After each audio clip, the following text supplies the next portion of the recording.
The first thing Jacob saw was dust, not the peaceful dust of grazing flocks or slow caravans drifting across the land, but a rising wall of it, thick, heavy, alive, rolling toward him like the breath of judgment itself. The earth trembled faintly beneath his feet, and before he could count them, he felt them. 400 men, not imagined, not exaggerated, real. Jacob tightened his grip on his staff as pain shot through his hip, sharp and unrelenting, a reminder carved into his body by God himself. Every step forward was a confession. Every limp was a memory of the night he had been broken, renamed, and spared. He had survived the darkness. Now he had to face daylight. The camp stirred behind him. Leah stood at the edge of her tent, her face tense, eyes scanning the horizon. Rachel held Joseph close, her fingers trembling despite her effort to remain calm. The children sensed it too. Fear as a sound, and it traveled quietly through the camp like a whisper no one dared speak aloud. Jacob breathed in slowly. He did not turn back. He arranged them carefully, deliberately, the maidservants and their children first, Leah and her sons next, Rachel and Joseph last. Not because he loved them more, though his heart protested the lie, but because if blood was spilled, he wanted the promise preserved. This was not cowardice. It was sacrifice. Jacob stepped forward alone. Each step hurt. Each step mattered. The dust grew thicker now, silhouettes forming within it, shapes of men, weapons catching the morning light. The air felt heavy, as if the land itself remembered what had been stolen years ago and had waited patiently for this moment to demand its price. Jacob stopped. Then he bowed. Once, twice, 7 times. The man who once fled now bent himself to the ground before the brother he had wronged. Not because he was weak, but because he finally understood that strength alone could not heal what deception had shattered. The dust parted. Esau emerged. He was broader than Jacob remembered, hardened by years of the wild. His beard thick, his eyes sharp and unreadable. Scars marked his arms, his face, his history.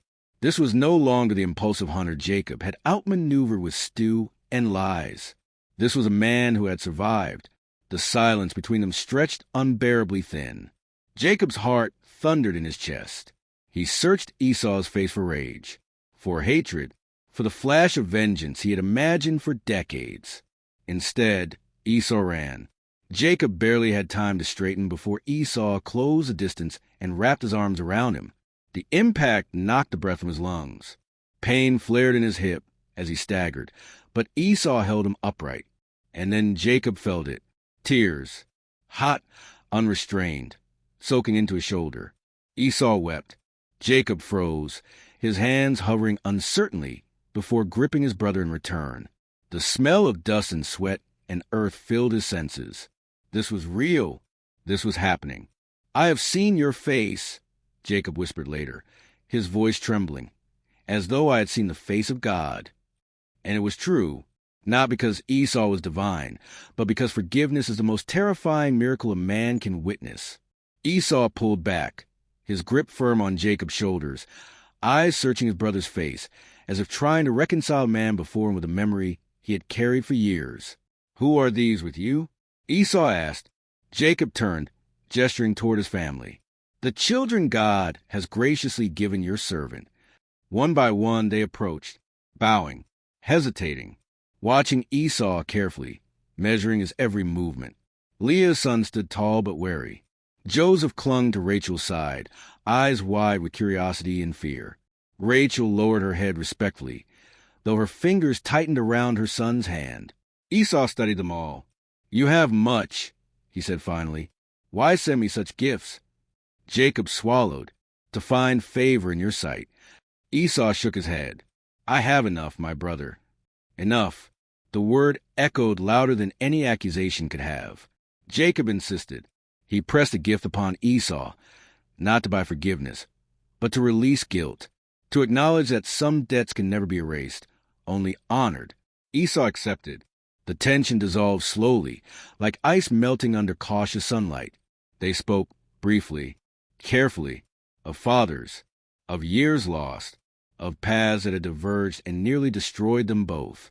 But beneath every word was an understanding neither needed to say aloud. This could have ended differently. As Esau prepared to depart, he offered to travel together. Jacob declined gently, citing the pace of children and flocks. Esau nodded, understanding that some distances cannot be crossed all at once, even after forgiveness. They parted in peace. But peace did not mean ease. As Esau disappeared beyond the hills, Jacob felt something else rise within him. Not relief, but awareness. Forgiveness had not erased consequences.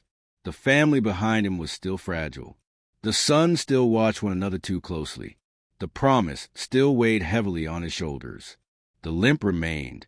Days passed as they journeyed forward, settling eventually near Shechem. Jacob purchased land, built altars, tried to root his family in stability. But stability is often an illusion. Dinah, his daughter, wandered beyond the camp one day. Curiosity led her where protection did not follow. And when she returned, something in her eyes had changed forever. The news spread quietly at first, then violently. Simeon and Levi burned with fury, their sense of justice twisted into vengeance. Jacob felt a familiar dread coil in his chest as events spiraled beyond his control. He confronted them too late. Blood was spilled. The land rose against them. Jacob's heart broke anew, not from fear this time, but from the crushing realization that even forgiveness does not shield a family from the consequences of unresolved rage.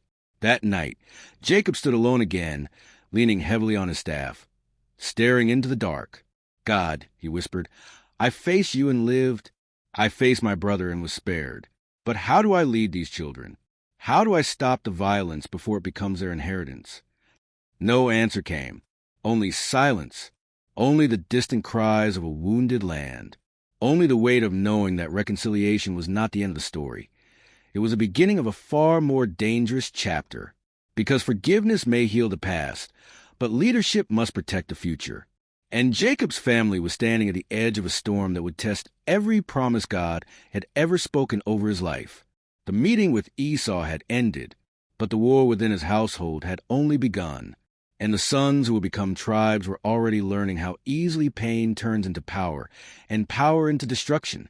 The night deepened, the fire crackled, and somewhere among the tents, destiny shifted again, waiting